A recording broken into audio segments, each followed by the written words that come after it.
Anambra State Areas Council, we welcome all of you, individually and collectively, to this gathering that is the first of its kind in Nigeria, as far as I can remember.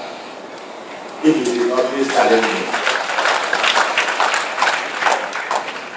It is to celebrate and to thank God for giving us Mr. Ikedife, who, after elections,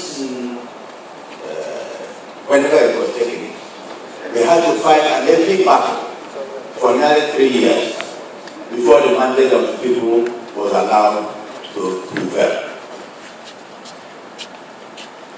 His Excellency was elected.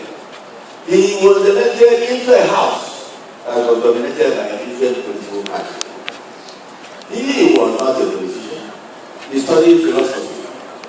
He had to wrestle with all these. First, an unprecedented battle of impeachment. After the battle of epic battle in the courts. Then the battle of budgets.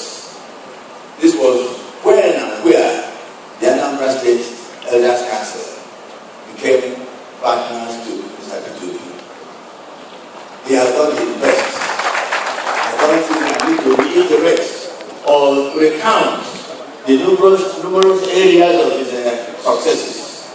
All I'm praying and wishing him is that he would, in the spirit of magnanimity, hand over to his successor the magic wand he used for the transfiguration of Anambra State from a turbulent political event to a harmonious, peaceful, developing, loving, safe country or state. Thank you very much.